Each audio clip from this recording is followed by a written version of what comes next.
കുട്ടികളെ സംബന്ധക്കാരുടെ എന്ന് പറഞ്ഞാൽ ബന്ധുക്കളുടെ വീടുകളിൽ താമസിപ്പിക്കരുത് എന്ന് അന്നത്തെ ഒരു കാഴ്ചവട്ടങ്ങൾ വെച്ചുകൊണ്ട് ചാവറപ്പിതാവ് പറയുന്നത് കാരണം പറയുന്നുണ്ട്. എന്തെന്നാൽ പലപ്പോഴും അവർ മാലാഖമാരായി പോവുകയും പിശാചുക്കളായി പിന്തിരിയുകയും ചെയ്യുന്നു. ആ കുഞ്ഞിന് ആ വ്യക്തിയെ കയ്യിൽ കിട്ടിക്കഴിഞ്ഞാൽ ഒരു നിമിഷം കൊണ്ട് അയാളുടെ ജീവൻ ഇല്ലാതാക്കണമെന്നുള്ള കലി. എന്തുകൊണ്ടാണ് ഇങ്ങനെ സംഭവിക്കുന്നത്, ഇങ്ങനെയുള്ള സംഭവങ്ങൾ തുടരുന്നത്? ഈ പറഞ്ഞ വിഷയങ്ങൾ സാധാരണ സംഭവിക്കുന്നത് തന്നെയാണ്. അത് എങ്ങനെ നമുക്കതിനൊരു പ്രതിവിധി കണ്ടെത്താൻ കഴിയും? ഏത് തരത്തിലുള്ള ഒരു ജാഗ്രതയാണ് നമ്മൾ പുലർത്തേണ്ടത്? ഒരു വീട്ടിലും അമ്മയില്ലാതൊരു കുഞ്ഞിനെ വിടാതിരിക്കുക, പെൺകുഞ്ഞാണെങ്കിൽ അപ്പനില്ലാതൊരു ആൺകുഞ്ഞിനെ വിടാതിരിക്കുക. ചാവറപ്പിതാവ് എൻ്റെ കാലത്തുണ്ടായിരുന്ന ഒരു സങ്കല്പം എന്ന് പറയുന്ന കുടുംബം അത്രമാത്രം ഒതുങ്ങി വലിയ എക്സ്പോഷറൊന്നും ഉണ്ടായിരുന്നില്ല. എന്ന് പറഞ്ഞാൽ നമുക്ക് പുറത്തേക്ക് മീഡിയ ഇതുപോലെ സജീവമായിരുന്നില്ല. ഒരു പെൺകുട്ടിയെ സംബന്ധിച്ചിടത്തോളം ആ പെൺകുട്ടി എവിടെ പോവുകയാണെങ്കിലും അമ്മയുടെ സാന്നിധ്യമില്ലാതെ ആ കുട്ടിയെ പറഞ്ഞു വിടാൻ പാടില്ല എന്നുള്ളതാണ്. അമ്മച്ചി രണ്ട് തലമുറകളെ പ്രതിനിധീകരിക്കുന്നുണ്ട്. മക്കളെ വളർത്തി മക്കളുടെ മക്കളെയും ഇപ്പോൾ വളർത്തുന്നുണ്ട് അല്ലേ? അമ്മ മക്കളെ വളർത്തിയ സമയത്ത് മാതാപിതാക്കളും മക്കളും തമ്മിലുള്ള ബന്ധവും ഇപ്പോഴത്തെ കൊച്ചുമക്കളും അവരുടെ മാതാപിതാക്കളും തമ്മിലുള്ള ബന്ധവും തമ്മിലുള്ള ഒരു വ്യത്യാസം എന്താണ്? എങ്ങനെയാണ് ഈ അമ്മ മക്കൾക്ക് സമയം കൊടുക്കുന്നത്? എങ്ങനെയാണ് അന്നും ഇന്നും? ഇപ്പോഴത്തെ മക്കളെന്ന് പറയുമ്പം അവർ ജീവിതത്തിൽ ഭയങ്കര തിരക്കുള്ളവരാണ്. അമ്മമാരും അപ്പം രണ്ടുപേരും ജോലിക്ക് പോയെങ്കിൽ മാത്രമേ ജീവിക്കാൻ പറ്റുള്ളൂ. അങ്ങനെയുള്ളൊരു സാഹചര്യമായിരിക്കും. അപ്പോൾ പിന്നെ ഈ മാതാപിതാക്കൾക്ക് മക്കളെ വേണ്ടത്ര ശ്രദ്ധിക്കാനുള്ള സമയം കിട്ടിയെന്ന് വരികയില്ല. എന്നാലും മക്കളുടെ സുരക്ഷിതത്വത്തെ കരുതി ഈ അമ്മമാർ പിന്നെ പിള്ളേരോട് കുറേ കൂടെ കൂടുതൽ വാത്സല്യവും സ്നേഹമൊക്കെ കാണിച്ച് പുറത്ത് പോയിട്ട് വന്നു കഴിഞ്ഞാൽ, എവിടെ 1-ാം ക്ലാസ് LKG UKG മുതലൊക്കെ ആണെങ്കിലും പിള്ളേർ പുറത്ത് പോയിട്ട് വന്നു കഴിയുമ്പോൾ അവരോട് കുറേ കൂടെ സ്നേഹമായിട്ടും വാത്സല്യമായിട്ടും അടുത്ത് വിളിച്ചിരുത്തി ഇന്ന് എന്തൊക്കെയായിരുന്നു വിശേഷങ്ങൾ, ഇന്ന് എന്തൊക്കെയാണ് സംഭവിച്ചത്, ക്ലാസ്സിലെ വിശേഷങ്ങൾ എന്തൊക്കെയാണ്, അല്ലെ പുറത്ത് ആരൊക്കെയായിരുന്നു, കൂട്ടുകാരെന്തൊക്കെയാണ് പറഞ്ഞത്, ഇങ്ങനെയുള്ള കാര്യങ്ങളൊക്കെ പിള്ളേരോട് ചോദിച്ച് അവരുടെ ഉള്ളിലുള്ള എല്ലാം പുറത്ത് കൊണ്ടുവരാൻ ശ്രമിക്കുക. അങ്ങനെയൊക്കെ ആകുമ്പം ഇച്ചിരി വലുതായാലും പിള്ളേർ നമ്മളോട് ഫ്രീ ആയിട്ട് സംസാരിക്കും.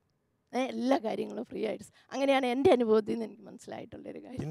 ഞാൻ ചോദിച്ചത്, ഇന്നത്തെ തലമുറയിലെ അമ്മമാർക്ക് അത്തരത്തിൽ ഈ മക്കളുടെ പുറകെ നടക്കാനുള്ള സമയമുണ്ടോ? സമയമില്ലെങ്കിൽ ആ ഒരു പണി ഇന്ന് ആരാ ചെയ്യുന്നത്? ഇന്ന് അത് ചെയ്യുന്നത് വല്യപ്പനും വല്യമ്മയാണ്. അതാ അവർക്കും സമയമില്ല എങ്കിൽ മക്കള് മൊബൈൽ ഫോണിലേക്ക് അമ്മയുടെ ആണേലും അല്ലെങ്കിൽ ആരുടെ ആണേലും ഫോൺ എടുത്ത് അതിൽ ഗെയിമോ, അല്ലെങ്കിൽ കുഞ്ഞു കൊച്ചുങ്ങളാണ് ഗെയിം, അല്ലെങ്കിൽ കുറച്ചും കൂടെ വലുതായി കഴിഞ്ഞ കുട്ടികളാണെങ്കിൽ അവർ നെറ്റിൽ കയറുന്നു. അവർക്ക് വേണ്ടിയതോ വേണ്ടാത്തതോ എന്നൊന്നും അവരറിയുന്നില്ല. അത് അവരെല്ലാം ഞെക്കി അത് അവരിൽ അറിവുള്ളത് നമ്മളൊക്കെ ഏറ്റവും അവസാനം അറിഞ്ഞ കാര്യങ്ങൾ അവരാദ്യം അറിയുന്നിപ്പോൾ. അതാണ് ഇപ്പോഴത്തെ പ്രത്യേകത. അപ്പോൾ നമുക്ക് പറയാനായിട്ട് പറഞ്ഞെങ്ങനെ മനസ്സിലാക്കും കൊടുക്കും എന്ന് വിചാരിക്കുന്ന സംഭവങ്ങൾ വരെ അവരേറ്റവും ആദ്യം അതിനു മുമ്പേ അറിഞ്ഞു കഴിഞ്ഞു. ആ ഒരു കാലഘട്ടത്തിലേക്കാണ് ഇന്ന് വന്നിരിക്കുന്നത്. അപ്പോൾ മൊബൈൽ ഫോണ് യൂസ് ചെയ്യുന്നതും അല്ലെങ്കിൽ ഇൻ്റർനെറ്റ് യൂസ് ചെയ്യുന്നതും അവർക്ക് നമ്മൾക്കറിയില്ല. പക്ഷെ അവർക്ക് എത്ര പെട്ടെന്ന് അവർക്ക് ക്ലിക്കാവും എന്നുള്ളതാണ്. ഇപ്പോൾ അതൊന്ന് അറിയണമെന്ന് തോന്നുന്നില്ലേ? ഇപ്പം അറിയണമെന്ന് തോന്നുന്നുണ്ട്. സാക്ഷരത നേടിയ നമ്മുടെ കേരളത്തിൽ ഇന്ന് ഈ സാക്ഷരത എന്തായാലും അത്യാവശ്യമാണെന്നുള്ള ഒരു തിരിച്ചറിവ് വന്നു കഴിഞ്ഞു. ചേച്ചി പറഞ്ഞത് വളരെ പ്രസക്തമായൊരു കാര്യമാണ്. ഇന്ന് നമ്മുടെ മാതാപിതാക്കൾക്ക് ഇല്ലാത്തത് എന്ന് പറയുന്നത് പണമല്ല, വിദ്യാഭ്യാസമല്ല. അടിസ്ഥാന വിദ്യാഭ്യാസവും കുടുംബ മഹിമയും എല്ലാം നമ്മുടെ മാതാപിതാക്കൾക്കുണ്ട്. സാമ്പത്തിക ഭദ്രത ഒരു നല്ല പരിധി വരെയുണ്ട്. ജോലി ചെയ്യാൻ ആരോഗ്യമുണ്ട്. മക്കളോട് സ്നേഹമുണ്ട്, മക്കൾക്കും സ്നേഹമുണ്ട്. പക്ഷേ ഇല്ലാത്ത ഒരേ ഒരു കാര്യം എന്ന് പറയുന്നത് ഈ സാക്ഷരതയാണ്. ഈ സാക്ഷരത എന്ന് പറഞ്ഞു കഴിഞ്ഞാൽ നമ്മുടെ മാതാപിതാക്കൾക്ക് കമ്പ്യൂട്ടർ ഉപയോഗിക്കാൻ അറിയില്ല, നവമാധ്യമങ്ങൾ ഉപയോഗിക്കാൻ അറിയില്ല. ഇത് അറിയിക്കാതിരിക്കുക എന്നുള്ളത് ഇന്നത്തെ മക്കളുടെ ഈ മേഖലയിൽ പ്രവർത്തിക്കാനുള്ള ഏറ്റവും വലിയൊരു ആവേശമാണ്. മാതാപിതാക്കളെ ഈ കാര്യങ്ങൾ അറിയിക്കാതിരിക്കുക. അപ്പോൾ ഞങ്ങളിന്ന് ഇപ്രാവശ്യം കഴിഞ്ഞ ആഴ്ച ഒരു പരിപാടി തുടങ്ങിയത് ദീപിക ബാലസഖ്യത്തിൻ്റെ ആഭിമുഖ്യത്തിൽ കണ്ണൂർ ശ്രീകണ്ഠാപുരത്തുള്ള പൊടിക്കളം സ്കൂളിൽ ബ്രദർ വർക്കിയുടെ നേതൃത്വത്തിലുള്ള സ്കൂളിൽ ഒരു ഇ സേഫ് ബി സേഫ് എന്ന് പറഞ്ഞുകൊണ്ട് ഒരു പുതിയ പദ്ധതി ആരംഭിച്ചു. ജനമൈത്രി പോലീസുമായിട്ട് സഹകരിച്ചാണ് ചെയ്യുന്നത്. എല്ലാ സ്ഥലങ്ങളിലും ജനമൈത്രി പോലീസ് ഈ സാക്ഷരത നൽകാൻ തയ്യാറാണ്. അപ്പോൾ DSP ഗരുഡിനാണ് അതിന് നേതൃത്വം നൽകുന്നത്. ഞാനിത് പറയാൻ കാരണം എല്ലാ സ്കൂളിലും ഇതിൻ്റെ ആശയം എന്ന് വെച്ച് കഴിഞ്ഞാൽ ഈ സേഫ് അറ്റ് സ്കൂൾ എന്നാണ് പ്രോഗ്രാമിൻ്റെ പേര്. അപ്പോൾ എല്ലാ സ്കൂളിലും ആ സ്കൂളിലെ വിദ്യാർത്ഥികൾക്കും ആ വിദ്യാർത്ഥികളുടെ മാതാപിതാക്കൾക്കും കമ്പ്യൂട്ടർ സാക്ഷരത ഉറപ്പ് വരുത്തുക എന്നുള്ളതാണ്. ചുമ്മാ നമ്മൾ ക്ലാസ് എടുക്കുകയല്ല, ഓരോരുത്തരെ കൊണ്ടും ചെയ്യിപ്പിച്ചിട്ട് ഞാൻ ഈ ചെയ്യുന്ന കാര്യം എൻ്റെ അമ്മയ്ക്കും ചെയ്യാനറിയാം എന്നൊരു കുഞ്ഞിന് മനസ്സിലായാൽ, ഞാൻ ഓപ്പൺ ചെയ്ത പേജുകൾ ഏതൊക്കെയാണെന്ന് എൻ്റെ പപ്പായ്ക്ക് നോക്കി കണ്ടുപിടിക്കാൻ കഴിയും എന്ന് നമ്മളുടെ കുഞ്ഞുങ്ങൾക്ക് മനസ്സിലായി കഴിഞ്ഞാൽ ഈ പറഞ്ഞ കബളിപ്പിക്കൽ പരിപാടി കുറയും. ഒളിച്ചു വെക്കാനായിട്ട് പിന്നെ ഒളിച്ചു വെച്ചിട്ട് കാര്യമില്ല എന്ന് മനസ്സിലാവും. അപ്പോൾ അതുകൊണ്ട് തന്നെ ഒരു ഓപ്പൺനെസ് വരും. ഇപ്പം റോഹിച്ചൻ പറഞ്ഞ തുടർച്ചയിൽ ഒത്തിരി റെസിഡൻസ് അസോസിയേഷനുകൾ, ഇപ്പം പ്രധാനപ്പെട്ട നഗരങ്ങളിലൊക്കെ ഒത്തിരി റെസിഡൻസ് അസോസിയേഷനുകളുണ്ട്. ഈ ജനമൈത്രി പോലീസുമായിട്ട് സഹകരിച്ചുകൊണ്ട് കാർന്നോന്മാർക്ക് വേണ്ടി കമ്പ്യൂട്ടർ സാക്ഷരതാ പരിപാടികൾ നമ്മൾ നടത്തുന്നുണ്ട്. കൊച്ചിയിൽ ഞങ്ങൾ കാരിക്കാമറി റെസിഡൻസ് അസോസിയേഷൻ ഇത്തരത്തിലുള്ള പരിപാടികൾക്ക് തുടക്കം കുറിച്ച് കഴിഞ്ഞു. അപ്പം ഒരു കൂട്ടം മാതാപിതാക്കൾക്ക് ആദ്യം ഒരു എംബറാസ്മെൻ്റ് ഒക്കെ ഉണ്ടാവും, പക്ഷേ അവർ പഠിക്കാൻ തയ്യാറാണ്. അപ്പോൾ അങ്ങനെ വരുമ്പം എന്താണ് വാട്സപ്പ്, എന്താണ് ഫേസ്ബുക്ക് എന്നൊക്കെ, ഫേസ്ബുക്കിൽ അക്കൗണ്ടൊക്കെ എടുക്കണ വല്യപ്പന്മാരൊക്കെ ഉണ്ട് ഇപ്പോഴും. അപ്പോൾ അത് അവർക്കൊരു കോൺഫിഡൻസ് ആണ്. ചേച്ചി എന്താണ്? പേരൻസിന് ഈ കമ്പ്യൂട്ടർ പഠിച്ചാലും മൊബൈലാക്കിയാലും മക്കൾ നമ്മളെ കബളിപ്പിക്കും. ഉറപ്പാണ്. കാരണം എന്താണെന്ന് ചോദിച്ചാൽ, അവരെ സംബന്ധിച്ച് നമ്മളിത് പഠിച്ചെന്ന് പറഞ്ഞാലും ഇപ്പം പിള്ളേരുടെ കൈവിരൽ ടച്ച് ചെയ്താൽ മാത്രം തുറക്കുന്ന മൊബൈലൊക്കെ ഉണ്ട്, ലോക്കിട്ട് വെച്ചാൽ. അപ്പോൾ ഈ അമ്മ ഇനി എന്ത് കമ്പ്യൂട്ടർ പഠിച്ചെന്ന് പറഞ്ഞാലും കൊച്ചിൻ്റെ കൈവിരൽ തൊട്ടാൽ ഈ മൊബൈൽ ഓണാവുള്ളൂ. അമ്മയ്ക്ക് ഇത് ഓണാക്കാൻ പറ്റത്തില്ല. അപ്പോൾ ഇവൻ എന്തെടുത്തു എന്തെടുത്തില്ല എന്ന് അമ്മയ്ക്ക് അറിയില്ല. പക്ഷേ ഒരു കാര്യം പേരൻസിന് ചെയ്യാം. മക്കളോട് പറയും, മക്കളെ വാട്സപ്പ് നല്ലത്, ഫേസ്ബുക്ക് നല്ലത്, കമ്പ്യൂട്ടർ നല്ലത്, പക്ഷെ അത് തുറക്കേണ്ടത് എന്തെന്നും കാണേണ്ടത് എന്തെന്നും അമ്മമാർ മക്കൾക്ക് പറഞ്ഞു കൊടുക്കുകയും അവരത് ചെയ്ത് കാണിക്കുകയും ചെയ്യണം. ഒരമ്മ ഫുൾ ടൈം ഫേസ്ബുക്കും വാട്സപ്പും എടുത്തിട്ട് കുഞ്ഞിനോട് പറയാൻ, മാനെ ഇത് പറ്റത്തില്ല എന്ന് പറഞ്ഞാൽ കുഞ്ഞത് അംഗീകരിക്കില്ല. ഒരമ്മ അറിയണം എപ്പം ഞാൻ തുറക്കണം, എപ്പം ഞാൻ അടയ്ക്കണം, എന്തെടുക്കണം, എന്തെടുക്കണ്ട. രണ്ടാമത് ഈ മക്കൾക്ക് ഇത് വാങ്ങിക്കൊടുക്കുമ്പോൾ പറയണം, മക്കൾ ഇന്നത്തെ കാലത്ത് വേണം, പക്ഷേ അത് ഉപയോഗിക്കുമ്പോൾ ദൂഷ്യങ്ങളുണ്ട്, കുറേ അനുഭവങ്ങളുണ്ടാവാം. അപ്പോൾ അവരത് പറഞ്ഞു കൊടുക്കണം. മക്കൾ ഇങ്ങനെ കാലഘട്ടമുണ്ട്, ഇന്ന് ഞാൻ വളർന്ന കാലഘട്ടമല്ല നീ വളരുന്നത്, ആ സാങ്കേതിക വിദ്യകളല്ല ഇന്നുള്ളത്. പക്ഷെ അത് ഉപയോഗിക്കുമ്പോൾ നിൻ്റെ ഭാവിയിലും കുടുംബത്തിനും സമൂഹത്തിനും ദോഷം വരാതെ ഉപയോഗിക്കണം. പിന്നെ കൂട്ടുകാർ, ഇന്ന് വീട്ടിൽ നമുക്ക് കൂട്ടുകാരില്ല, ദൂരങ്ങളിലാണ് കൂട്ടുകാർ. വീട്ടിൽ നമുക്ക് ബന്ധങ്ങളില്ല, എല്ലാം ദൂരേക്കാണ്. അപ്പോൾ അതും നല്ലത്, പക്ഷേ അതിൻ്റെ പരിധി വിടരുത്. അപ്പോൾ അപ്പനും അമ്മയും മക്കളൊക്കെ കുറേയും കൂടെ വർത്തമാനവും സ്നേഹവും ബന്ധവും, അതുപോലെ അയൽവക്കം, നമ്മുടെ കുടുംബത്തിലുള്ളവരമ്മ വാട്സപ്പ് ഗ്രൂപ്പ് എന്നൊക്കെ പറയുന്നുണ്ടെങ്കിലും അതിലെന്താണ് എന്ന് തിരിച്ചറിയാൻ, അത് വേണ്ടത് സംസാരിക്കാൻ, വേണ്ടാത്തെടുക്കാനും കൂടെ പിള്ളേർക്കൊരു ബോധ്യം നമ്മൾ കൊടുക്കണം. അല്ല നമ്മൾ എത്ര കമ്പ്യൂട്ടർ പഠിച്ചിട്ടും അതിൽ കാര്യമുണ്ടെന്ന് എനിക്ക് തോന്നി. നമ്മളുടെ ഇന്നത്തെ ഒത്തിരി മാതാപിതാക്കളെയും കുടുംബാംഗങ്ങളെയും ഒക്കെ നിരന്തരം കണ്ടുകൊണ്ടിരിക്കുന്ന, കൗൺസിലിംഗ് നടത്തിക്കൊണ്ടിരിക്കുന്ന ഈ പ്രശ്നങ്ങളിൽ ഇടപെട്ടുകൊണ്ടിരിക്കുകയാണ്. സിസ്റ്റർ എന്താണ് പറയാനുള്ളത്? ഇപ്പോൾ ഈ പറഞ്ഞ കാര്യങ്ങളുമായി ബന്ധപ്പെട്ട് എന്താണ് കമൻറ്റ് ചെയ്യാനുള്ളത്? ഈ രണ്ട് ചേച്ചിമാരോടും ചേർന്നുകൊണ്ട് തന്നെ ഞാനും പറയുന്നത്, മാതാപിതാക്കൾ വളരെ അറിവ് ഈ കാര്യത്തിലുള്ളവരാകണം.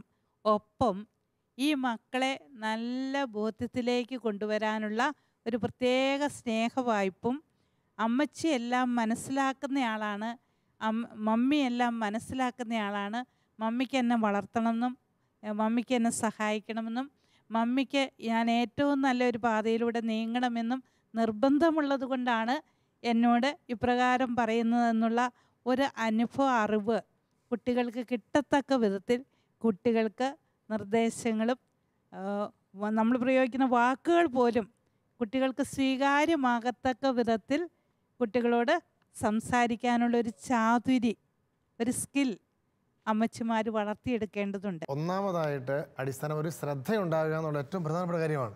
കാരണം അതിനെ നിസ്സാരവൽക്കരിച്ച് കാണുന്നു ഒത്തിരി അമ്മമാർ. അതാണ് പ്രശ്നം.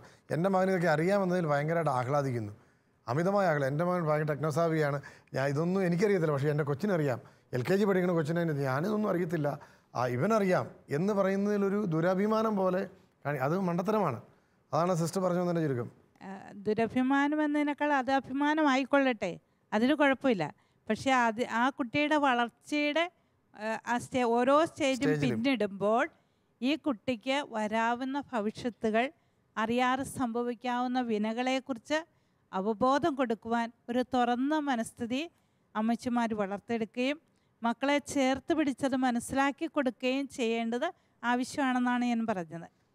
അതിനുള്ള ചാതുരി എന്ന് റോയച്ചൻ ചോദിച്ചല്ലോ, ആ ചാതുരിയുടെ പരിശീലനം തന്നെ നമുക്ക് നൽകാവുന്നതാണ്.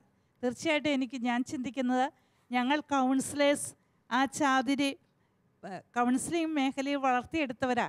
ഞങ്ങളിങ്ങനെയല്ല ആളുകളോട് നേരത്തെ സംസാരിച്ചിരുന്നത്.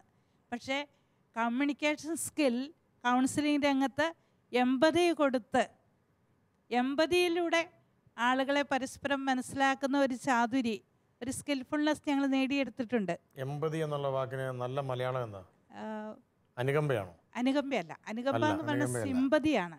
എമ്പതി എന്ന് പറയുമ്പോൾ ആ വ്യക്തി, എൻ്റെ അടുക്കൽ വന്നിരിക്കുന്ന വ്യക്തി അനുഭവിക്കുന്ന അനുഭവം അതേ മട്ട് തന്നെ എനിക്ക് ഫീലിംഗ് വിത്ത്, വീണ്ടും അത് ഇംഗ്ലീഷായി, കൂടെ അനുഭവിക്കുന്നു, കൂടെ അനുഭവിക്കുന്നു, നിന്റെ കൂടെ നിന്നെ ഞാൻ മനസ്സിലാക്കുന്നു എന്നുള്ളൊരു ആ ഒരു അനുഭവം മറ്റേ ആ വ്യക്തിക്ക് മനസ്സിലാവും.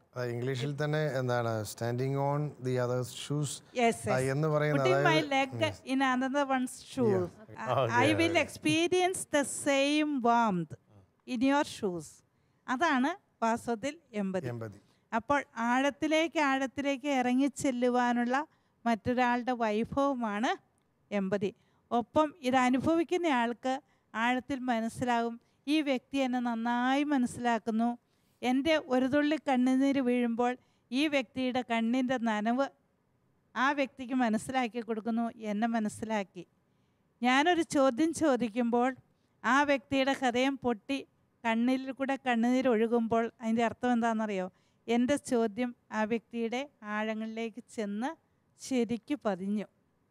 അവിടെ മുറിവായിട്ട് ഉണങ്ങി തുടങ്ങിയ ആ മുറിവ് അങ്ങ് പൊട്ടിത്തെറിച്ച് പുറത്തേക്ക് വന്നു. അപ്പോൾ ഒരു പൊട്ടിക്കരച്ചിലാകാം, ഏങ്ങലടിയാകാം, പിന്നെ സിസ്റ്ററെ അല്ലെങ്കിൽ ചേച്ചി അല്ലെങ്കിൽ ആൻറ്റി എന്ന് പറഞ്ഞുകൊണ്ട് ഒരു കമിഴ്ന്ന് വീഴലാകാം. ഇതെല്ലാം അവിടെ സംഭവിക്കും.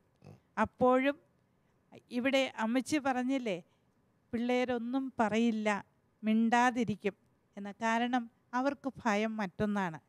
നമ്മൾ പലപ്പോഴും റോബിയച്ചൻ സൂചിപ്പിച്ചതുപോലെ വഴക്ക് പറയുന്നതിൽ നമുക്കൊരു നിയന്ത്രണം ഇല്ലാത്തവരാണ്. സ്നേഹമാണ് പ്രേരണശക്തി. പക്ഷേ ഈ മക്കൾക്ക് മനസ്സിലാകുന്നുണ്ടോ അമ്മയുടെ സ്നേഹം കൊണ്ടാണ് എന്നെ വഴക്ക് പറയുന്നതെന്ന്? അമ്മയുടെ ഹൃദയത്തിൻ്റെ നൊമ്പരത്തിൻ്റെ ആഴത്തിൽ നിന്നാണ് അമ്മ കൊച്ചിനെ വഴക്ക് പറയുന്നതും ശാസിക്കുന്നതും ഭയങ്കര കാർക്കശ വാക്കുകൾ ഉപയോഗിക്കുന്നു. പക്ഷേ ഈ കുട്ടിക്ക് മനസ്സിലാകുന്നില്ല. അപ്പോൾ അതുകൊണ്ട് എന്ത് ചെയ്യും? കുട്ടി കഴിവതും മിണ്ടാതിരിക്കാൻ നോക്കും. അമ്മയോട് പറഞ്ഞാൽ അമ്മയ്ക്ക് തിരിയില്ല, അമ്മ രണ്ട് ചാട്ടം ചാടും. അപ്പനോട് പറയാൻ ഭയമാ. അപ്പനെന്ന് പറയുന്നത് പണ്ടുകാലം തുടങ്ങിയ ഒരു ഭീകര വ്യക്തി. ചേട്ടന്മാർ എന്നോട് പിണങ്ങരുത് കേട്ടോ.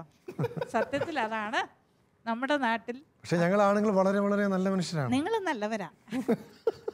പക്ഷെ സാധാരണ അപ്പന്മാരുടെ ശൈലിയിലേക്ക്, പ്രത്യേകിച്ച് ആൺപിള്ളേർ അപ്പനിൽ നിന്ന് ഒരു വിധത്തിൽ അപ്പനോട് തങ്ങളുടെ ഹൃദയം അവസ്ഥകൾ പറയില്ല. പെൺപിള്ളേർ പിന്നെ അമ്മച്ചിയോട് പറയും, ആൺപിള്ളേർ പറയില്ല. കാരണം അപ്പന്മാരുടെ ഈ കാർക്കശ സ്വഭാവം മാത്രമല്ല, കാർക്കശ്യമാർന്നൊരു സൗണ്ട് ഉണ്ടല്ലോ അവർക്ക്, ഗൗരവം മാറുന്നൊരു മുഖം പിടുത്തമുണ്ട്. ഉണ്ടാക്കി പിടിക്കുന്നതാണെന്ന് എനിക്ക് പലപ്പോഴും തോന്നിയേക്കുന്നത്. എന്തിനാ? ഞാൻ അപ്പനാണെന്ന് ഒന്ന് വരുത്തി തീർക്കാൻ വേണ്ടി. മക്കളൊക്കെ എന്നെ പക്ഷേ അതുകൊണ്ട് ഫലമില്ല. കാരണം ഒരു ഫ്രണ്ട്ലി ടോൺ വളരെ ആവശ്യമാണ്. കുടുംബത്തിൽ മക്കളോടും കൊച്ചുമക്കളോടും ഒക്കെ ഇടപെടുമ്പോൾ അവരുടെ ഹൃദയം നമുക്കെടുക്കാനായിട്ട് ഇത് വളരെ ആവശ്യമാണ്. ഇവിടെ ചേച്ചി എവിടെയൊന്ന് ചോദിക്കാം, കാരണം രണ്ട് യുവതി യുവാക്കളൊക്കെ ഇവിടെ ഇരിപ്പുണ്ട്.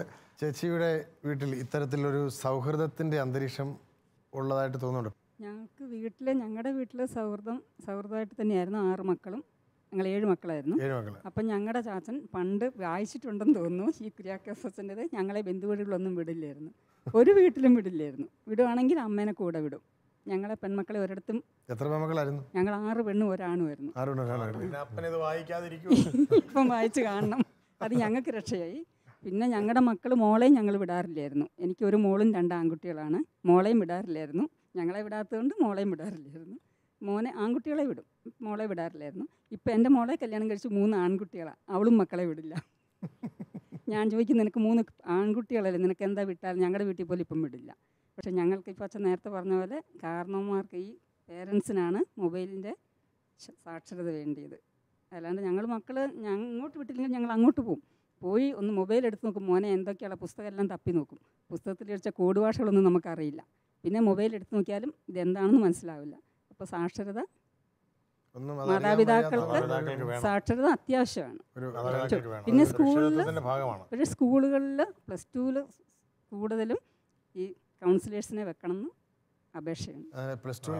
സ്കൂളുകളിൽ കൗൺസിലേഴ്സ് എന്തുമാത്രം എഫക്റ്റീവ്, ശരിക്കും പറഞ്ഞാൽ നല്ലൊരു സജഷനാണ് അല്ലേ ചേച്ചിക്ക്? എന്ന് തോന്നുന്നു അത്തരത്തിൽ കുഞ്ഞുങ്ങളുടെ സ്കൂളുകളിൽ ഇത്തരത്തിൽ നമ്മളെ ഗൈഡ് ചെയ്യാനായിട്ടുള്ള കൗൺസിലേഴ്സ് ഉണ്ടോ? ക്ലാസ് ടീച്ചറൊക്കെ ഒരു പരിധി വരെ പിള്ളേരോട് കാര്യങ്ങളൊക്കെ ചോദിക്കുകയും അറിയുകയൊക്കെ ചെയ്യുന്നുണ്ട്.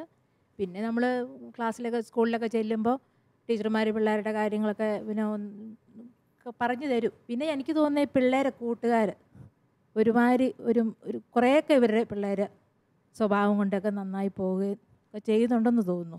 പിന്നെ കൂടപ്പിറപ്പുകൾ, മറ്റുള്ള ചേട്ടനനിയന്മാരുടെ പിള്ളേരൊക്കെ ആകുമ്പോൾ ഇവർ വർത്തമാനം പറയുകയും എടുക്കുകയും ഒക്കെ ചെയ്യുന്നുണ്ട്. പിന്നെ വല്യപ്പനും വല്യമ്മയും ഒരുപാട് അവരുടെ നല്ല കാര്യങ്ങൾക്കായിട്ട് അവരെ സഹായിച്ചിട്ടുണ്ട്, പള്ളി കൊണ്ടുപോകാനും ഒക്കെ ആയിട്ടൊക്കെ. അപ്പോൾ ഈ പിള്ളേർ പുറത്ത് അങ്ങനെ പോയി കഴിഞ്ഞാൽ അവർക്കൊരു പരിധി വരെയൊക്കെ അറിവൊക്കെ കിട്ടുമെന്ന് എനിക്ക് തോന്നുന്നു. ഈ ചീത്ത കൂട്ടുകെട്ടിലോട്ട് പോകാതെയും മറ്റുള്ളവരുടെ ചൂഷണത്തിൽ നിന്ന് അവരെ പിടിച്ചെടുക്കാൻ പിള്ളേരെ അത്ര കിട്ടാൻ അവർ കരുതലോടെ ഇരിക്കുമെന്ന് എനിക്ക് തോന്നുന്നു.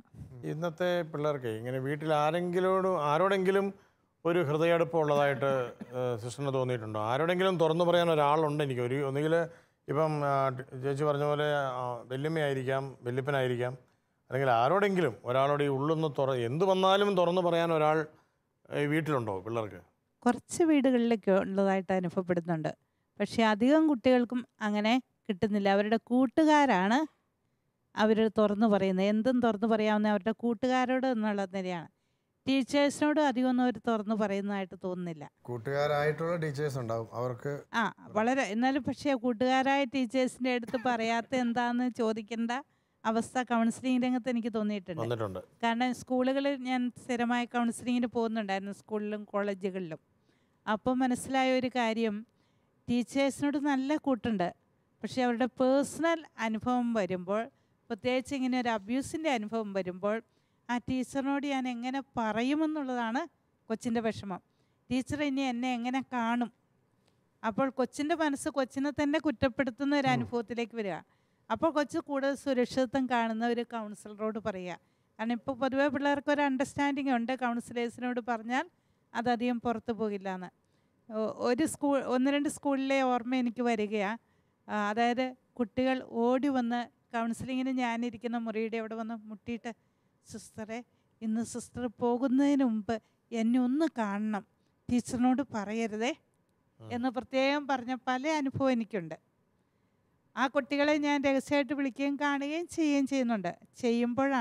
അങ്ങനെ കാണുമ്പോഴാണ് ഈ ഉള്ളിലുള്ള ചുരുള് അഴിഞ്ഞ് വന്നത്. ഏതവിധത്തിലാണ് ഇതുപോലെ വിശ്വാസ്യതയുള്ള കൗൺസിലേഴ്സ് ഇപ്പം എത്ര പേരുണ്ടാവും? അങ്ങനെ ഒത്തിരി പേര് നമുക്ക് ഇങ്ങനെ കൗൺസിലേഴ്സിനെ വിശ്വസിക്കാൻ പറ്റുന്ന രീതിയിൽ കൗൺസിലേഴ്സ് ഉണ്ടോ നമുക്കിപ്പോൾ? അവൈലബിൾ ആണോ? പറയാൻ പറ്റില്ല. ഇല്ല, ആവശ്യത്തിന് മാത്രമേ ഇല്ല. ആവശ്യത്തിന് കൗൺസിലേഴ്സ് ഇല്ല എന്നുള്ളതും, അതായത് ഈ മക്കൾ ഇപ്പോൾ ഏതെങ്കിലും വീട്ടിൽ പോയി ഇതുപോലുള്ള ഒരു അവസ്ഥയുണ്ടായി, ഒന്നും പറയാൻ പറ്റുന്നില്ല, ആരോടും പറയാൻ പറ്റുന്നില്ല. അമ്മയോട് പറഞ്ഞു കഴിഞ്ഞാൽ ഈ പറഞ്ഞ പോലെ എന്നെപ്പറ്റി അമ്മ എന്ത് വിചാരിക്കും, ഈശോയെ സ്നേഹിക്കണമെന്നും ജീവിത വിശുദ്ധി കാത്തു സൂക്ഷിക്കണമെന്നും വിശുദ്ധരെ പോലെ വേണമെങ്കിൽ രക്തസാക്ഷിത്വം ഭരിക്കണമെന്നും മരിയാഗോരേത്തിയൊക്കെ പോലെ ആകണമെന്നൊക്കെ പറഞ്ഞു വിട്ട അമ്മയുടെ അടുത്തേക്ക് ഇങ്ങനൊരു അവസ്ഥയിൽ തിരിച്ചു വന്നു കഴിഞ്ഞാൽ അമ്മ എന്നെ എങ്ങനെ ഉൾക്കൊള്ളും, അല്ലെ പപ്പയോട് എനിക്കിത് പറയാൻ പറ്റുമോ എന്നൊക്കെയുള്ള ഒരു ആശങ്ക നിലനിൽക്കുന്ന സമയത്ത് ഇത് ആരോട് പറയും? ഈ കുഞ്ഞുങ്ങളിത് ആരുടെ അടുത്തേക്ക് തിരിച്ചു വരാനൊരു ഇടയില്ലാന്ന് കാണുമ്പോഴല്ലേ ഈ പിള്ളേർ പെരുവഴിയിലേക്ക് പോകാനായിട്ട് നിർബന്ധിക്കപ്പെടുന്നത്. എന്ത് പറ്റിയാലും ഓടി വന്ന് പറയാൻ ഒരാൾ എനിക്കുണ്ട് എന്ന് പറയുന്നൊരു സാഹചര്യം നമ്മുടെ വീട്ടിൽ നിന്നുണ്ടോ? ഇപ്പോഴത്തെ കുഞ്ഞുങ്ങൾ അങ്ങനെ തുറന്നു പറയാനായിട്ട് ഒത്തിരി ബുദ്ധിമുട്ടുള്ളവരാണ്. ഉണ്ട്. ഞങ്ങൾ അങ്ങനെ ബുദ്ധിമുട്ടുണ്ടാകാൻ കാരണം അവർ ശരിക്കും പറഞ്ഞാൽ മാതാപിതാക്കളുടെ സ്നേഹക്കുറവും അല്ലെങ്കിൽ അവരുടെ സമയക്കുറവും അങ്ങനെയൊക്കെ ആകാം. അവർ ശരിക്കും വേണ്ട രീതിയിൽ മക്കളെ സ്നേഹിക്കുകയും വേണ്ട ഉപദേശങ്ങൾ കൊടുക്കുകയും വിശുദ്ധിയിൽ വളരേണ്ടതും പ്രാർത്ഥനയിൽ വിശുദ്ധ കുർബാനയിലൊക്കെ പങ്കെടുക്കേണ്ടത് എങ്ങനെയാണെന്നും എല്ലാം നന്നായിട്ട് പറഞ്ഞു കൊടുക്കുകയാണെങ്കിൽ ചെറുപ്പം മുതലേ അവർ പരിശീലിപ്പിച്ച് കൊണ്ടുവരുവാണെങ്കിൽ അത് അവർക്കൊരു പ്രോത്സാഹനവും ആകും അവർക്ക്. അതുപോലെ തന്നെ ഞങ്ങൾ കുറേ കുഞ്ഞുങ്ങളെ കൈകാര്യം ചെയ്യുമ്പോൾ ഈ കുഞ്ഞുങ്ങൾ ആദ്യം ഒന്ന് പറയാം, ഞങ്ങൾ ചോദിച്ചു അങ്ങനെ സ്നേഹം കൊടുത്ത് ഞങ്ങൾ ആരോടും പറയുകയല്ല, മോൾ തുറന്ന് പറഞ്ഞല്ല, മോൻ തുറന്ന് പറഞ്ഞത് പറയുമ്പോൾ എല്ലാം തുറന്ന് പങ്കുവെക്കാറുണ്ട്. അവസാനം പിന്നെ ഞങ്ങൾ എല്ലാം പറഞ്ഞ് അതിൻ്റെ പോരായ്മകളെക്കുറിച്ചൊക്കെ ഞങ്ങൾ പറഞ്ഞു കൊടുക്കും.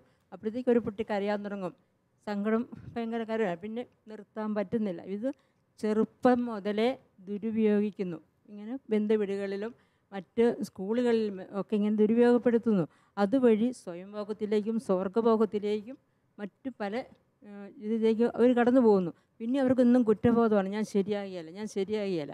അപ്പോൾ പിന്നെ സാരമില്ല, ദൈവമെല്ലാം ക്ഷമിക്കും, ദൈവമാണ്, ദൈവം നിങ്ങളോടുള്ള കരുണ കാണിക്കും, ഇനിമേൽ പാപം ചെയ്യരുത്, അങ്ങനെയൊക്കെ പറഞ്ഞു കൊടുക്കുമ്പോൾ അവർക്ക് സന്തോഷമാകും, സമാധാനത്തോടെ തിരിച്ചു പോകുന്ന ഒരു അവസ്ഥ വരുന്നുണ്ട്. ഇത്തരത്തിലൊരു ഓപ്പൺനെസ് കൂട്ടുകാരികളോ ആരെങ്കിലും ഒക്കെ ഒരു ഫീൽ തോന്നിയിട്ടുണ്ടോ? പിന്നെ ഫ്രണ്ട്സിനോട് നമുക്ക് തുറന്നു പറയാൻ പറ്റും. നമ്മുടെ നല്ല ഫ്രണ്ട്സ് ഉണ്ടോ? പക്ഷേ ഇപ്പം സ്വതവേ നമുക്ക് നല്ല ഫ്രണ്ട്സിനെ കാണാൻ പറ്റത്തില്ല അങ്ങനെ ഓപ്പണായിട്ട് പറയാൻ. കാരണം അവരുടേതായിട്ടുള്ള കാര്യങ്ങളിലേക്ക് ഉൾവലിയാണ്. അതായത് അവരുടേതായിട്ടുള്ള സ്വന്തം കാര്യങ്ങൾ, അതായത് മറ്റുള്ളവരുടെ സ്വാർത്ഥപരമായിട്ട് നീങ്ങുന്നൊരു കാലഘട്ടമാണ് ഇപ്പോൾ. നമുക്ക് ഇപ്പോൾ നമ്മുടേതായിട്ട് ഓപ്പണായിട്ട് പറയാൻ പറ്റാത്തൊരു ഇതാണ്. അപ്പം മാതാപിതാക്കളുമായിട്ട് ഷെയർ ചെയ്യുവാണെങ്കിൽ കുറച്ചും കൂടെ നല്ലതായിരിക്കും എന്നാണ് ഞാൻ ചോദിക്കുന്നത്. ഇങ്ങനെ നമ്മുടെ പള്ളിയിൽ നമ്മുടെ സിസ്റ്റേഴ്സ് അല്ലെ അച്ഛന്മാർ, സ്കൂളിലെ അധ്യാപകർ, സഹോദരങ്ങളൊക്കെ ഉണ്ടാവുമല്ലോ അല്ലേ, ആരോടാണ് ഏറ്റവും കൂടുതൽ ഓപ്പൺനെസ് തോന്നിയിരിക്കുന്നത്? അതെൻ്റെ ചേച്ചിയോടാണ്. ചേച്ചിയോടാണ് അല്ലേ? ചേച്ചിയോട് എല്ലാ കാര്യങ്ങളും തുറന്നു പറയാറുണ്ട്. ചേച്ചിയോടും ഒട്ടുമിക്കതും ഞാൻ പറയും അല്ലേ? ഈ ഒരു കാലഘട്ടം നമ്മളിപ്പോൾ ചർച്ച ചെയ്തൊരു വിഷയം നമ്മൾ മനസ്സിലായല്ലോ. എങ്ങനെയാണ് അതിനോട് ഒരു ചെറുപ്പക്കാരി ആയ ഒരു ഭാര്യ എന്ന രീതിയിൽ എങ്ങനെയാണ് അതിനെ കാണുന്നത്? എൻ്റെ പേര് ജിസ്ന, ഞാൻ കുരാച്ചൻ്റെ ഇടയിൽ നിന്ന് വരുന്നു. എനിക്ക് പക്ഷേ തികച്ചും വ്യത്യസ്തമായിട്ടാണ് പറയാനുള്ളത്. അച്ഛന്മാർ സിസ്റ്റർമാർ പറഞ്ഞൊക്കെ ഞാൻ കേട്ടു. പക്ഷേ നമ്മളെല്ലാ കാര്യങ്ങളും മാതാപിതാക്കൾക്ക് വിട്ടുകൊടുക്കാതെ, മാതാപിതാക്കൾ ചെറുപ്പത്തിൽ തന്നെ ഒരു കുട്ടി വലുതായി വരുമ്പോൾ തന്നെ, ആ കുട്ടിക്ക് അറിവാകുമ്പോൾ തന്നെ മാതാപിതാക്കൾ അവർ എങ്ങനെ വളർന്നു വരണം എന്നുള്ള കാര്യങ്ങൾ, അത് ആൺകുട്ടി ആയാലും പെൺകുട്ടി ആയാലും, പെൺകുട്ടികളായാൽ തന്നെ പ്രത്യേകിച്ച് പെൺകുട്ടികളുടെ കാര്യം പ്രത്യേകിച്ച് അവരുടെ ശരീരം എങ്ങനെ കാത്തു സൂക്ഷിക്കണം എന്നുള്ള കാര്യം ആൺകുട്ടിയാണെങ്കിൽ പിതാവ് പറഞ്ഞു കൊടുക്കണം. ഒരു കുട്ടി ചെറുപ്പത്തിൽ വളർന്ന് ആ കുട്ടിക്ക് അറിവാകുന്ന നാൾ മുതൽ അവരുടെ മാതാപിതാക്കൾ പറഞ്ഞു കൊടുക്കേണ്ടതാണ് അവരുടെ ശരീരം എങ്ങനെ സൂക്ഷിക്കണം. ഇപ്പം നിങ്ങൾ പറഞ്ഞ പോലെ ആ ഒരു കുട്ടി വലുതായിട്ട് വരുന്ന സമയത്ത് നമുക്ക് ഒരു സമയത്തും ആ കൊച്ചിനെ നമുക്ക് പൊതിഞ്ഞു വെച്ച് വളർത്താൻ പറ്റത്തില്ല. അവന് സമൂഹമായിട്ട് ഇടപെട്ടാൽ മാത്രമേ അവന് ജീവിക്കാൻ പറ്റത്തുള്ളൂ. അപ്പം ഈ സാഹചര്യത്തിൽ അപ്പം നമുക്ക് ഒത്തിരി ആക്രമണങ്ങൾ നമ്മൾ കണ്ടുവരുന്നുണ്ട്. അപ്പം നമുക്ക് ആ കൊച്ചിനെ നമുക്ക് സമൂഹങ്ങളിൽ ഇടപെടുത്തണം, പക്ഷെ ആ പൊതിഞ്ഞ് വെക്കാണ്ടിരിക്കാൻ പറ്റത്തില്ല. അപ്പോൾ നമ്മൾ അതുകൊണ്ട് ആ കൊച്ചിനെ നമ്മൾ സമൂഹത്തിലോട്ട് ഇറക്കി വിടേണ്ടതുണ്ട്. അവിടെ നമുക്ക് ചെയ്യാൻ പറ്റുന്നത് എന്താ വെച്ചാൽ ആ കൊച്ച് വളർന്ന് വരുമ്പോൾ തന്നെ ആ കൊച്ചിനോട് എല്ലാ കാര്യങ്ങളും പറഞ്ഞു കൊടുക്കണം. അപ്പം ഒരു പെൺകുട്ടിയാണെങ്കിൽ ആ ഒരു പെൺകുട്ടിക്ക് ഒരു സ്പർശനം പോലും, ആ ഏത് തരത്തിലുള്ള സ്പർശനമാണ് ആ പെൺകുട്ടിക്ക് അനുഭവപ്പെടുക എന്നുള്ള കാര്യം അമ്മ പറഞ്ഞു കൊടുക്കണം. ആ ഒരു രീതിയിൽ മക്കളെ വളർത്തിക്കൊണ്ട് വരണം. അപ്പോൾ ആ മാതാപിതാക്കൾ ആ ഒരു തരത്തിൽ പിള്ളേരുടെ വളർത്തിയില്ലെങ്കിൽ, ഇപ്പം ചെറിയ പിള്ളേർ ഹോസ്റ്റലുകളിലൊക്കെ താമസിച്ച് പഠിക്കുന്നുണ്ട്. അപ്പോൾ എപ്പോഴും മാതാപിതാക്കൾക്ക് അവരുടെ കൂടെ നിൽക്കാൻ പറ്റത്തില്ല. അപ്പോൾ ആ ഏതൊരു സാഹചര്യം വന്നാലും അതിനെ പ്രതിരോധിക്കാനും അങ്ങനെ ഒരു അനുഭവം ഉണ്ടായി കഴിഞ്ഞാൽ അതിനെതിരെ പ്രതികരിക്കാനും ഉള്ള ഒരു വ്യക്തിത്വം അവരിൽ പറഞ്ഞതിനകത്ത് വളരെ പ്രധാനപ്പെട്ട ഒരു കാര്യമുണ്ട്. ഈ ഹോസ്റ്റലിൽ നിൽക്കുന്ന സമയത്തല്ല ഈ ഉപദേശം കൊടുക്കേണ്ടത്. ഇതാ വളർച്ചയുടെ ആ സുപ്രധാനമായ ഘട്ടങ്ങളിൽ തന്നെ അമ്മ അതിന് സമയം കണ്ടെത്തണം. അങ്ങനെ എൻ്റെ മകൾ എന്തേരം വളർന്നു, എൻ്റെ മകൾക്ക് ഇപ്പോൾ എന്താണ് പറഞ്ഞു കൊടുക്കേണ്ടത് എന്നുള്ള ബോധം ഇല്ലാത്ത ഒരു സ്ത്രീ അമ്മയാകുന്നില്ലെന്ന് മാത്രമേ പറയാൻ പറ്റുള്ളൂ. ഞാൻ മനസ്സിലാക്കുന്നൊരു കാര്യം, ഇപ്പം നമ്മുടെ ചർച്ച പോകുന്ന വഴിയിൽ ഒരു വീട്ടിലെ സുരക്ഷിതത്വം എന്ന് പറഞ്ഞാൽ എന്താണ്? ഒരപ്പൻ ഒരു മകൾക്ക് അല്ലെ മകന് കൊടുക്കുന്ന സുരക്ഷിതത്വം എന്താണ്? ഞാൻ നിന്നെ സ്നേഹിക്കുന്നു എന്നുള്ള ബോധ്യമല്ലേ? നിന്നെ സ്നേഹിക്കാൻ എനിക്ക് സമയമുണ്ട് എന്നുള്ളൊരു ബോധ്യമല്ലേ ഒരപ്പൻ ഒരു മകൾക്ക് അല്ലെ മകന് കൊടുക്കാൻ പറ്റുന്നത്. ഈ ബോധ്യമുള്ള വീട്ടിൽ മക്കൾ പുറത്തേക്ക് പോകേണ്ട ആവശ്യം വരുന്നില്ല. നമ്മുടെ ഇപ്പോഴത്തെ സിസ്റ്റർ സൂചിപ്പിച്ച പോലെ ഈ സ്നേഹത്തിൻ്റെ പേരിൽ ശാസിക്കുന്ന ഒരു ശൈലി മാതാപിതാക്കൾ എന്തിനാണ് ഡെവലപ്പ് ചെയ്യുന്നതെന്ന് ഞാൻ ഇടയ്ക്ക് ആലോചിക്കാറുണ്ട്. അവരുടെ കൊടുക്കാൻ പറ്റാത്ത സമയത്തിൻ്റെ പേരിൽ കൊടുക്കുന്ന സമയം തീവ്രമാക്കുകയാണ്. മക്കളോട് കൂടെ കൂടുതൽ സമയം ഇരിക്കാനായിട്ട് പറ്റാത്തതിൻ്റെ പേരിൽ കുറച്ച് സമയം കൊടുക്കാൻ പറ്റുന്നുള്ളൂ. അത് ഇച്ചിരി തീവ്രമായിട്ടും കൊണ്ട് കൊടുത്തേക്കാന്ന് വിചാരിച്ച് ആ സ്നേഹം ശാസനയായിട്ടും കൊണ്ട് മാറുകയാണ്. പിള്ളേർക്കിന്ന് ശാസന വേണ്ട, പിള്ളേർക്ക് വേണ്ടത് സ്നേഹമാണ്. സ്നേഹിക്കാൻ സമയമുള്ളവരുടെ അടുത്തിരിക്കാനാണ് പിള്ളേർ ആഗ്രഹിക്കുന്നത്, മക്കൾ ആഗ്രഹിക്കുന്നത്. ശരിയല്ലേ? അപ്പോൾ ഇവിടെ എനിക്ക് നിന്നെ സ്നേഹിക്കാനാണ് എൻ്റെ സമയമുള്ളത്, എൻ്റെ സമയം എന്ന് പറഞ്ഞാൽ നിനക്ക് വേണ്ടിയാണ് എന്ന് പറയുന്ന ഒരു അമ്മയുടെ അടുത്ത് നിന്ന് ഒരു പെൺകുട്ടിക്ക് എന്താണ് മറച്ചു വയ്ക്കാൻ പറ്റുക? അതിന് പകരം ഞാൻ എന്ത് പറഞ്ഞു കഴിഞ്ഞാലും എന്നെ സംശയിക്കാനാണ് സാധ്യത, എന്നെ നാറ്റിക്കാനാണ് സാധ്യത, പപ്പയോട് പറഞ്ഞ് പിന്നെ വീട്ടിൽ വെച്ച് പരസ്യമായിട്ട് എന്നെ ആക്ഷേപിക്കാനാണ് സാധ്യത എന്നുള്ളൊരു സൂചന കൊച്ചിന് കിട്ടിയാൽ കൊച്ചു വാവിളിക്കൂ. നമ്മുടെ മക്കളുടെ സുരക്ഷിതത്വം എന്ന് പറയുന്നത് എൻ്റെ വീട്ടിൽ എന്നെ സ്നേഹിക്കാൻ സമയമുള്ള അപ്പൻ എനിക്കുണ്ട്. മാതാപിതാക്കൾ മക്കൾക്ക് സ്നേഹമായി ഭവിക്കുകയും സ്നേഹം പകർന്നു കൊടുക്കുവാനുള്ള സമയം ഉണ്ടാക്കുക എന്നുള്ളത് വളരെ വലിയൊരു പ്ലാനിങ് കുടുംബത്തിൽ നടത്തിയാൽ പറ്റും. പലപ്പോഴും ഈ കുട്ടികൾ തങ്ങളുടെ കൂട്ടുകാരുടെ അടുത്തേക്ക് ഓടിപ്പോകാനുള്ള ഒരു കാരണം മാതാപിതാക്കളുമായി ഒരു സൗഹൃദ ബന്ധം ഇല്ല എന്നുള്ളതാണ്. പ്രകടിപ്പിക്കാത്ത വാത്സല്യം എന്ന് പറയുന്നതല്ലേ ക്രൂരത. വിവാഹം കഴിഞ്ഞ ആദ്യ രാത്രിയിൽ മാനസിക രോഗികളായി തീരുന്ന പല പെൺപിള്ളേരെ എൻ്റെ അടുത്ത് കൗൺസിലിങ്ങിന് കൊണ്ടുവന്നിട്ടുണ്ട്. മാതാപിതാക്കൾ ഇല്ലാത്ത മക്കൾ, അവരുടെ അവസ്ഥ എന്താണ് എന്നാണ് എനിക്ക് ചോദിക്കാനുള്ളത്. അപ്പന് കൊടുക്കാൻ സമയമില്ല മക്കൾക്ക് എന്ന് പറഞ്ഞു കഴിഞ്ഞാൽ ആ മക്കൾക്ക് അപ്പനില്ല എന്നാണ് എൻ്റെ അർത്ഥം.